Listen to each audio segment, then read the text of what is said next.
You would expect with home advantage that Cavan would produce at least a performance that people will be talking about, and perhaps even a victory at the end of 70 minutes.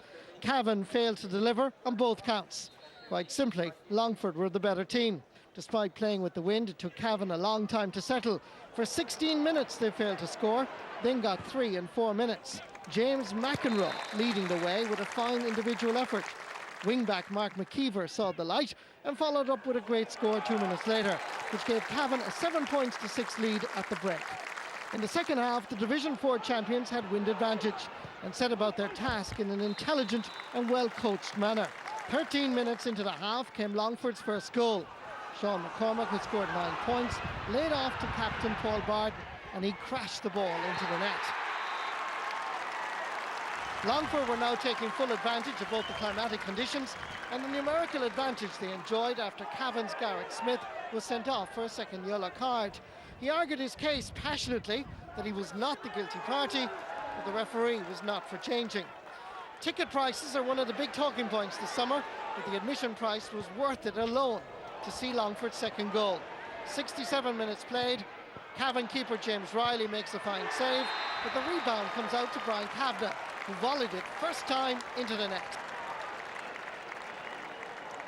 Cavan were now completely without hope. Discipline again became a problem as midfielder David Givney got involved when he really shouldn't have. There's no other way to say it, Cavan were awful. Serious questions need to be asked. For Longford, impressive winners, the journey continues. Full-time score, Longford 2-16, Cavan 11 points.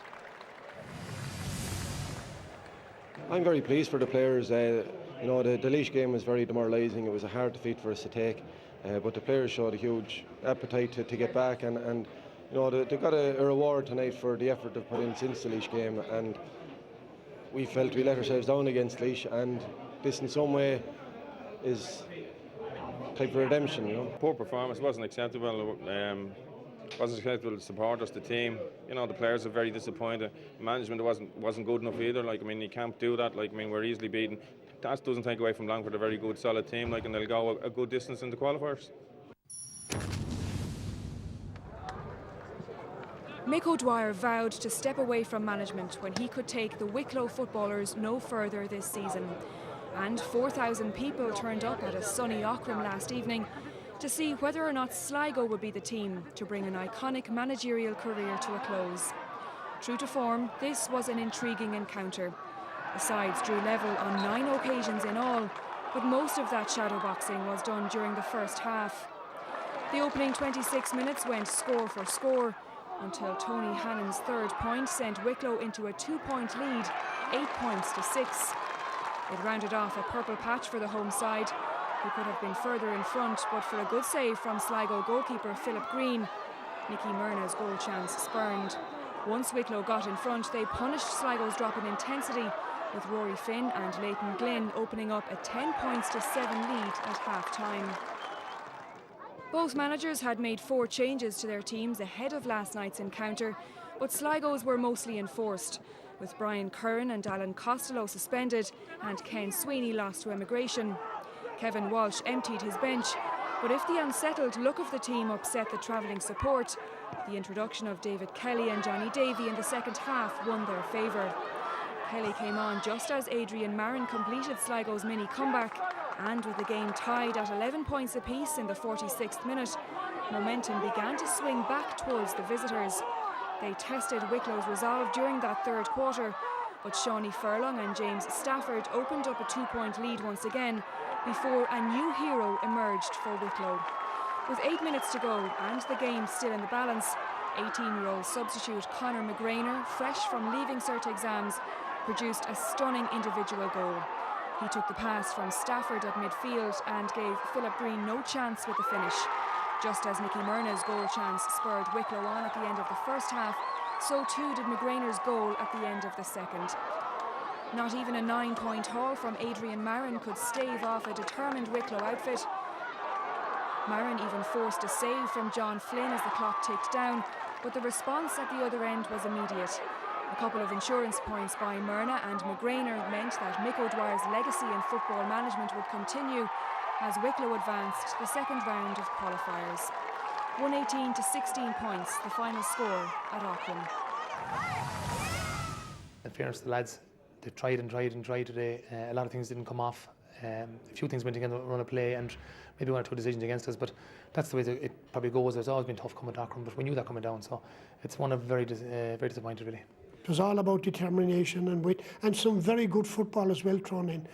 And the goal, I suppose, that McGrain got was the one that made the difference. There's no doubt about that. But I'm delighted, I'm thrilled. It's unbelievable. This roller coaster is still going on anyway. We're in the draw the next day, and that's very important.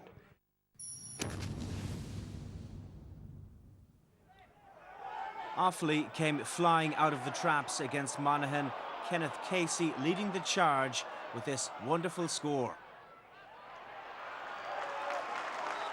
Monaghan were looking very uncertain in the early exchanges, and Niall McNamee was taking full advantage. The faithful in complete control in these early exchanges, and this strike from McNamee was brilliant. Basic handling errors were punished by a sprightly looking Offaly attack. Bernard Allen popping this one over.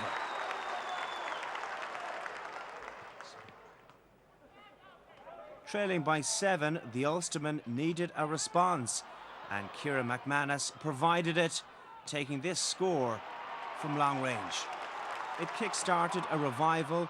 Some great play by Bernard O'Brien created this opening for Chris McGuinness. He kept his head and beat Alamo Hall and blasted this to the net.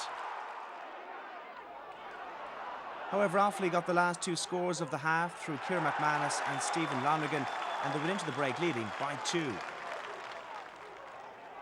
And they started the second period like they finished the first. Niall McNamee's point, one of 5 unanswered scores at the start of the half. This fine effort from Niall Darby helped stretch their lead even further. Wonderful effort. Monaghan, though, settled back into the game, and they did kick 3 scores in quick succession midway through the half. The pick of them, this effort from Bernard O'Brien.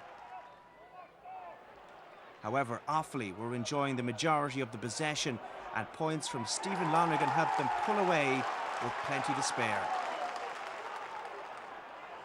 This effort at the end from Niall McNamee took his tally to 1-4 for the evening. It finished Offaly 118, Monaghan 110.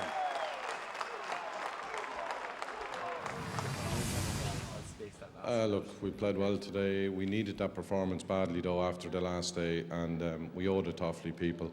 And hopefully we can go in confidence from it and take it on. Very disappointed. Obviously not good enough performance for the championship. Not good enough for the players, not good enough for the supporters, and certainly wasn't good enough to beat Offaly. So I know we're in a team in transition, and I think we were found out a little bit today. Despite the fact that London took Mayo to extra time in the Connacht Championship game, the Exiles were still odds against to win at a windy Ruislip, and a much smaller crowd on hand yesterday than the one that turned up for the Mayo encounter. Fermanagh, though, were in trouble squad-wise before they even landed in London. Almost 50 players lost to transfers and emigration. In fact, London now has double the amount of clubs playing senior football compared to the Ulster County. And that strong breeze was a real factor in the first half, as London, with the elements behind them, struck first on 5 minutes as Padraig McGoldrick put the home side ahead. Fermanagh's passing game fell asunder in the first half, and London took advantage as further points from Owen O'Neill, Kevin O'Leary, Paul Geraghty, and this effort from Paul Gotcha put London 6 points to no score ahead 25 minutes in. Fermanagh found playing against the wind tough, and they scored only 1 point in the opening 35 minutes. This solitary effort coming from corner forward Thomas Corrigan. London, though, hit back, and despite 7 wides and 2 efforts coming back off the upright, the home side kicked 3 more points before the break, and even centre-back Tony Gahan got into the action, and London led by 9 points to 1 at the half-time. Fermanagh now had the wind at their backs in the second half and began to eat into London's 8-point advantage. The big number 10, John O'Flanagan, kicked 4 points, and with 20 minutes to go, the margin was down to 5. Both sides traded scores after that, and this O'Flanagan point from a free meant that with 10 minutes to play, the gap between the sides was now down to 4. But unlike the Mayo match, in which they couldn't hold on to their lead, London pulled away over the closing minutes, and points from Kieran O'Callaghan and substitute Killian Fair jumped the score back out to a 6-point lead. The final score of the game from a London viewpoint was scored by yet another substitute, as Cathal O'Sullivan ensured London's passage through to the second round of the qualifiers. London's first ever qualifier win, and the celebrations of the players told their own story. London entered the Connacht Championship back in 1975, beat Leitrim in 1977 and hadn't won since, but they finally broke that long losing streak as it finished London 15 points, Fermanagh 9 points. Great day for London, obviously first one since 1977. You've got a draw coming up. Any preference for the draw? No preference at all, no. We're just very, very happy to be in it. London, all our backroom team, my selectors, the trainers, all the boys, every one of the panel, 36, we've 35, 36 lads coming out training all the time, and it's all a pure panel effort, and we're just going to enjoy the night, and hopefully we can go a little bit further in the coming weeks. I mean, London's hunger all across the pitch was phenomenal. We didn't match it, and ultimately that was the difference. We performed well against London this year in the National League. London have 5 or 6 players in since that, or 5 or 6 good ones, and good luck to them. And they'll give whoever they meet in the next round plenty of trouble. Yeah, great result for London, Tony. As a texter said to our radio programme yesterday, there won't be a cow milked in London tonight, but it's a huge boost for them there. It's great. Every year there's some bit of romance in the championship. We're all talking about intensity and hard work, but it's great to see London. 34 years since they had their last victory, and it's fantastic because I suppose there's so many people immigrating now all over the world, London and New York and all those places. It is great to see London just coming